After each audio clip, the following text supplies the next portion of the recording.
Hello, everybody out there in YouTube world and the social media world. Um, I haven't posted anything on my channel in a while because I've been going through some things in life and had some things come up. Um, but I wanted to give an update, and I kind of wanted to go through a series of discussions that I wanted to get out. Um, Even though if these videos don't reach a lot of people, it's still good for me on a mental health aspect, for me to talk about some of these issues. Um, so today's little video discussion was be mental health for law enforcement officers. Um, the background on me is I have 16 years of law enforcement experience. I currently have a medical retirement that is in process, and I pray that that goes through. Um, but when you look at mental health today, just even put aside law enforcement, put aside the military, it's lacking. It's seriously lacking. Um, and it's even worse for those who are incarcerated.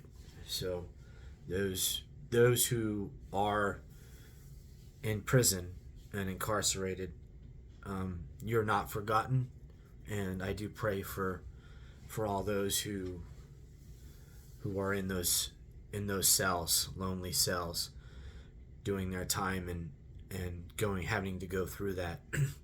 And I understand and realize that mental health treatment in that situation and in that realm is extremely difficult. At least that's how it was from my experience.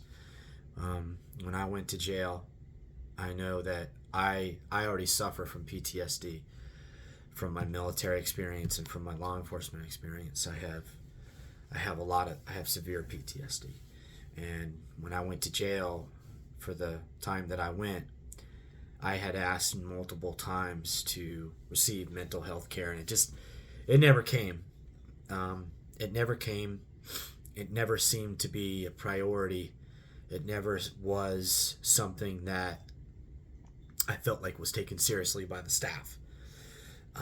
Other than them giving you medications, that's about the extent of it. But there's a huge piece that's missing. With mental health, you can't just have medications. You have to have the therapeutic side of things, the cognitive based therapy, right? The more humanistic based therapy, where it's a one-on-one discussion with someone, talking about your feelings and what you're going through. But for those who are incarcerated, I pray for you, and you're not forgotten. So in terms of law enforcement mental health, here in Maryland, I know they recently passed a bill where you have to see a psych doctor. I think it's once every 2 years. So in my 16 years of law enforcement, I neglected my mental health from the very beginning to the very end. It was only after my arrest that I realized that I needed help. I needed some more mental health treatment, including medications.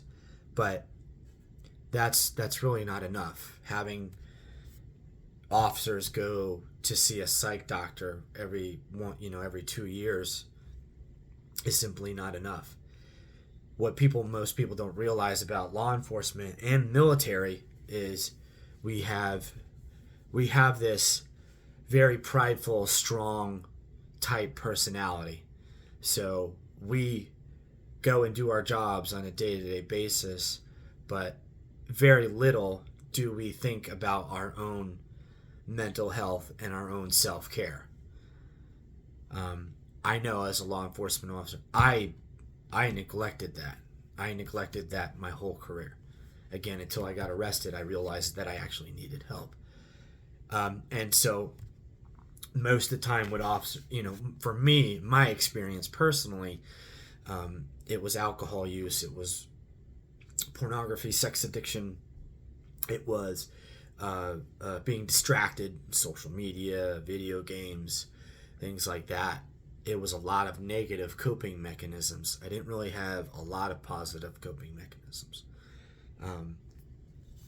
But there needs to be more awareness for policing and mental health. Two things can be true at once. You can have a really good structured mental health program, but you can also have your officers still conduct their day-to-day business and without hindering that, right? Without stopping that, without preventing good quality policing. The other thing too is some people wonder why some police officers get agitated or angry easily, or maybe they're more frustrated, or they have a sense of where they're taking something out on that person. The neglect of mental health in law enforcement has a lot of these negative externalities that take place when, say, you have a law enforcement officer, and I'm speaking from personal experience, they go to the same call, right? It's this, they go to the domestic violence call, but I've been to hundreds of domestic violence calls, right? But little do you know that the officer responding to that domestic violence call is also having issues at home, family life issues. Maybe they're having issues with their spouse. Maybe they're arguing with their spouse. So we tend to, as law enforcement officers, hold those things inside when we go to work, but subconsciously, sometimes those feelings will come out. They'll come out whether we want them to or not. And so that ends up has a negative impact with the public and law enforcement. So if you think about it, there really isn't enough mental health focus and care for law enforcement officers today. It's a huge issue. It's a huge issue, and it's one that keeps being ignored. I don't really understand why. I think if you really want to have a more positive police force, look at the mental health side of things. The mental health side is very lacking. It's lacking significantly. And like I just said, you'll have officers, because we have lives outside of doing police work. We do things outside of our jobs. We have our families. We have other responsibilities that we're responsible for. But when we come to work, sometimes a lot of that gets bottled up, and there's also a stigma with going to get help within these law enforcement communities and military communities. There's kind of a stigma with, if you're the one who's going to get help and asking for help, that you are somehow weak, or you're somehow not good enough to do the job, or you're not tough enough. But with that mentality comes really, really bad results will happen. I'll just say, and that's from my experience again. A lot of bad things can happen with neglecting the mental health, with your mental health as an officer. One of the videos that I'm going to post on my channel is a video of me. It's my body camera footage. It's a body camera footage showing me rescuing and saving a life of a man whom was undergoing a overdose. So it was an opiate overdose. It was a narcotic overdose. So, we think about some of the heroin epidemics, the opiate epidemics, where a lot of folks become addicted and then they end up overdosing. Well, this gentleman ended up overdosing while I was working as a school resource officer. While I was essentially, what I was doing is I was stopping traffic on the main roadway to allow the school buses to exit the school parking lot at dismissal. So the school had dismissed, kids got in the buses were ready to leave. I stopped traffic in order to let all the buses get out of the parking lot, which is a more efficient way to get those buses out of there so the kids can get home. But when I was there stopping traffic, there was a car that was approaching me and almost didn't stop.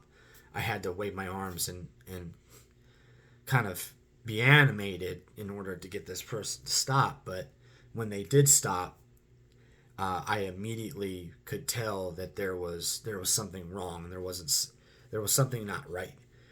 So I'm gonna post that video, but I'm posting it to give everyone out there an example of what officers have to go through on a day-to-day basis sometimes.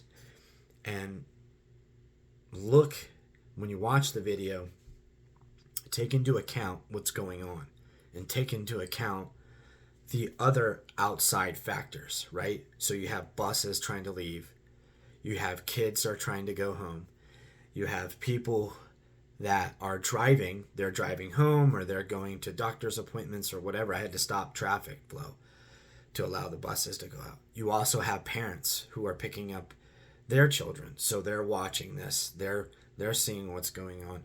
You also have teachers and school staff that are out and about. And as an officer, everyone's looking at you to solve this problem. Everyone is saying, okay, you have the expertise, you have the training and the knowledge and experience to handle whatever is going on. So my point with all this is,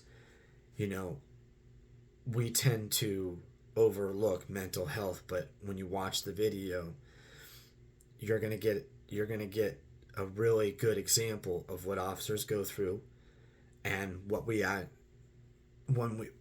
up having to take home. And this is my first time where I've had to save someone from overdosing, but I've also had people die in front of me. And think about that. When people die in front of another human being, we're human beings. We can absorb that energy. We can absorb a lot of that negative impact, even though we don't show it at first, but we have to absorb that and take that home. And so I want this video to be just a good talking point to revisit mental health in law enforcement today. So I'm going to post that video. I think it's like 12 minutes long. It's my body camera footage. Watch it. Make comments below if you want. But just please take into consideration of maybe if there's something that you can do. Write your senator, write your congressman, write your local politicians and say, hey, have we really explored the mental health aspect for our law enforcement officers and our first responders, not just law enforcement, firefighters, EMTs. They need assistance as well. So I hope everybody enjoys that video. Just take a look and see what you think. And I'll make another video sometime soon. Bye, everyone.